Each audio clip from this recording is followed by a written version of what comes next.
Mika, ini mamaku.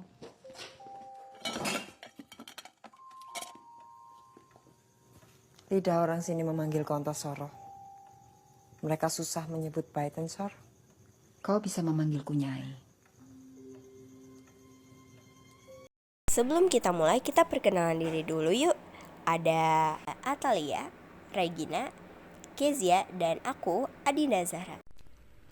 Halo semuanya, pada kesempatan kali ini, aku bersama teman-temanku akan mempresentasikan tentang teks novel sejarah Bumi Manusia. Nah, sebelum masuk ke intinya, kalian udah tahu belum nih, apa sih itu teks novel sejarah? Nah, teks novel sejarah itu sendiri adalah karya sastra yang berdasarkan pada fakta sejarah, namun dikemas kembali dengan sudut pandang yang berbeda. Novel sejarah ini termasuk rekonem imajinatif, yang berarti cerita yang diceritakan kembali pada sudut pandang lain yang tidak muncul dalam fakta sejarah. Novel sejarah yang kami analisis berjudul Bumi Manusia dengan nama pengarang yaitu Pramudia Anantatur, penerbit Hasta Mitra, yang terbit pada tanggal 25 Agustus 1980 yang memiliki 535 halaman dan membuat cetakan yang ke-9 pada bulan Oktober 2002. Sinopsis novel Bumi Manusia karya Pramudia Anantatur diterbitkan pertama kali pada tahun 1980. Adalah karya sastra penting dalam sejarah Indonesia. Novel ini merupakan bagian pertama dari tetralogi Pulau Buru dan mengisahkan kehidupan Tirto Adi Surjo yang dikenal sebagai Minke, seorang pemuda pribumi yang bersekolah di Hoger Buru School, sebuah sekolah elit untuk orang Eropa dan elit pribumi. Minke yang berasal dari keluarga pejabat terlibat dalam dunia sastra dan menulis dengan nama samaran Max Tolenar. Dalam perjalanan hidupnya, ia jatuh cinta pada Annelies Melema, putri dari pengusaha Belanda, yang merupakan simbol dari konflik antara budaya barat dan tradisi Jawa. Novel ini mengeksplorasi tema identitas, kolonialisme, dan perjuangan sosial dalam penjajahan Belanda. Selanjutnya ada struktur orientasi. Pengenalan cerita ini dimulai dengan Minke yang memperkenalkan dirinya sebagai pribumi dan seorang pelajar. Selanjutnya diajak oleh teman satu sekolahnya yaitu Robert Surhoff untuk pergi memenuhi undangan ke rumah Robert Melema beserta adiknya yang bak bidadari Annelies Melema. Minke terpesona oleh Annelies dan mengalami perdebatan batin tentang mengapa itu terjadi. Singkatnya, Minke tidak bisa melupakan Annelies. Struktur orientasi ini berada pada bab 1-4 dan halaman 1-74 dengan kutipan orang memanggil aku Minke, namaku sendiri, sementara ini tidak perlu kusebutkan, bukan berarti aku gila si misteri. Telah kutimbang belum perlu benar tampilkan diri di hadapan mata orang lain. Selanjutnya ada struktur komplikasi. Pengungkapan peristiwa atau komplikasi awal dipicu dengan terungkapnya alasan dibalik keluarga Melema yang memiliki konflik internal. Nyai Ontosoro menceritakan kepada Annelies mengenai ayahnya Herman Melema yang memiliki kepribadian yang sangat berbeda dengan sekarang, tentang betapa banyaknya rasa bahagia dan hormat yang Nyai rasakan kepada sang suami. Di sini juga terlihat beberapa percikan konflik antara Robert Melema dengan Minke. Struktur komplikasi ini terjadi pada bab 5-6 dan halaman 75-123 dengan kutipan pertama, betul An, pada waktu itu segala dari papamu aku hormati, aku ingat-ingat dan kujadikan pegangan. Kemudian dia berubah, jadi berlawanan dengan segala yang pernah ia ajarkan. Ya, waktu itu mulai hilang kepercayaan dan hormatku padanya. Yang kedua, kau suka pada adikku? Tanyanya balik.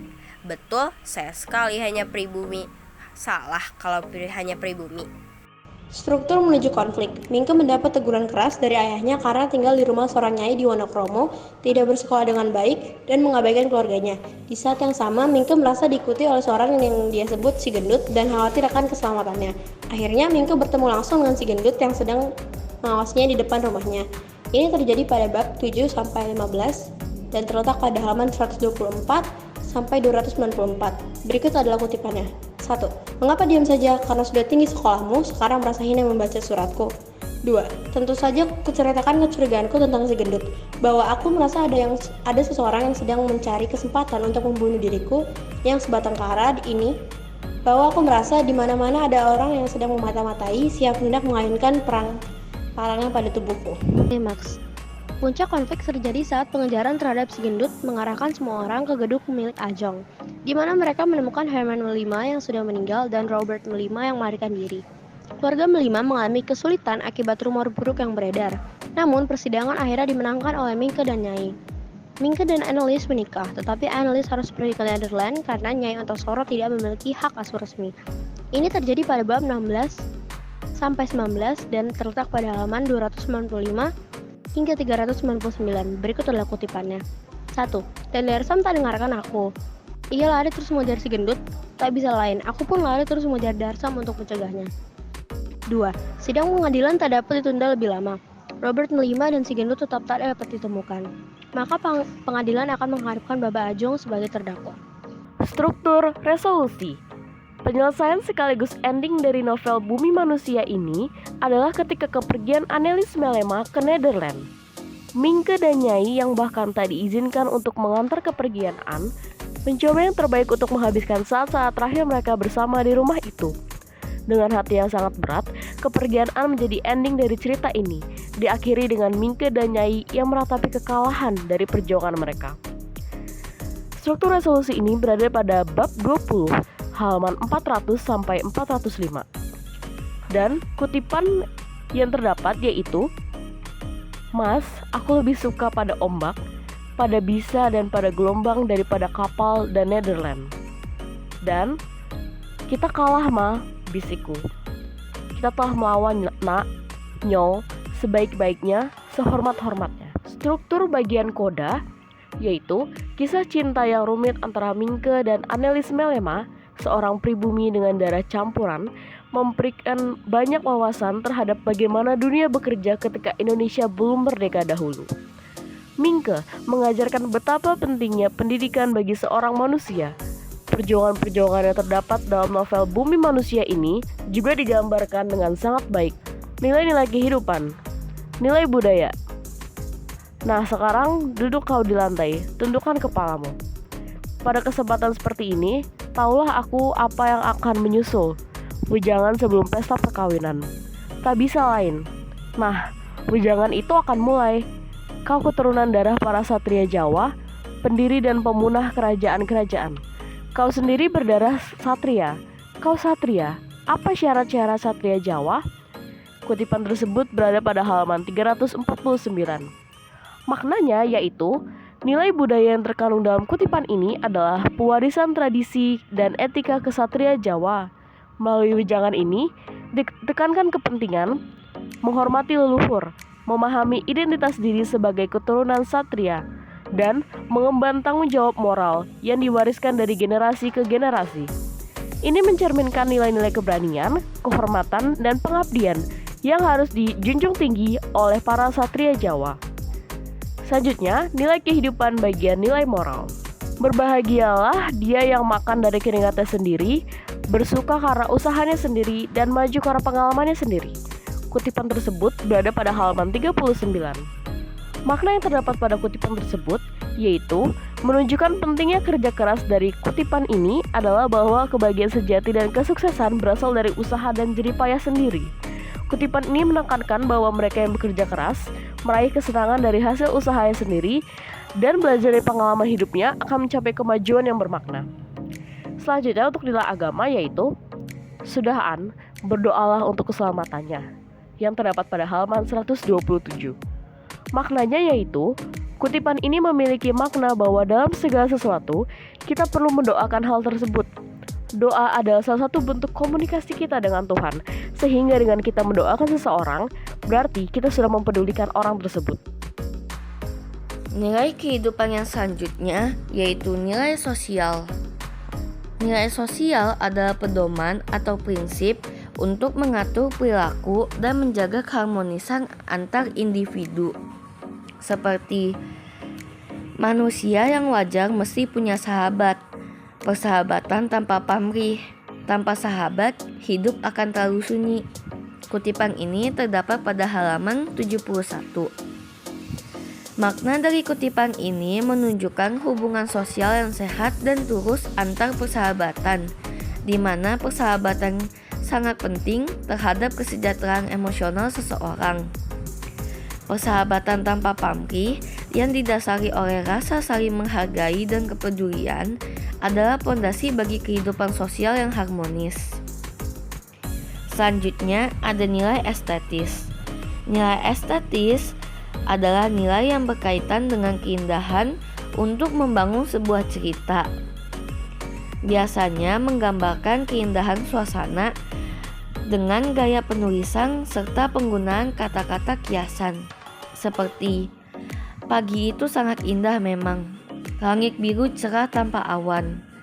Hidup muda hanya bernafaskan kesukaan semata. Kutipan ini terdapat pada halaman 10. Makna dari kutipan ini menggambarkan nilai estetika melalui deskripsi keindahan alam dan perasaan ringan dalam hidup. Ini menunjukkan bagaimana alam yang indah dan kehidupan yang bebas dari beban memberikan rasa damai dan kebahagiaan. Ciri kebahasaan. Ciri kebahasaan yang pertama adalah verba material. Verba material adalah kata kerja yang menunjukkan tindakan fisik atau aktivitas yang dapat dilihat dan dirasakan secara nyata. Pada novel Bumi Manusia terdapat verba material seperti mendorong, melahirkan, menertawakan, mencatat. Salah satu kutipannya yaitu Minghua mendorong Soki itu pada bibir pemuda jangkung itu. Kutipan ini terdapat pada halaman 181. Lalu yang kedua ada verba mental. Verba mental adalah kata kerja yang menggambarkan tindakan yang berkaitan dengan persepsi, afeksi, serta kognisi yang dimiliki oleh seseorang. Pada novel Bumi Manusia terdapat verba mental seperti mempercayai, mencintai, menandingi, menghina. Salah satu contohnya yaitu, kau heran, memang aku lebih berhak mengatakan diri Indo. Aku lebih mencintai dan mempercayai Mama, dan Mama pribumi, Mas. Kutipan ini terdapat pada halaman 68. Lalu yang ketiga ada adjektiva. Adjektiva atau kata sifat adalah bagian dari jenis kata yang digunakan untuk memberikan keterangan atau deskripsi lebih lanjut tentang suatu benda, orang, atau konsep dalam sebuah kalimat. Pada novel Bumi Manusia terdapat kata sifat seperti cantik, pendek, jauh, besar, kecil, sedikit, bosan. Salah satu contoh kutipannya yaitu seakan ia tak dapat jauh lagi dari tempat calon pengantin itu dan tak bosan-bosan terlongo mengagumi kecantikannya. Kutipan ini terdapat pada halaman 340.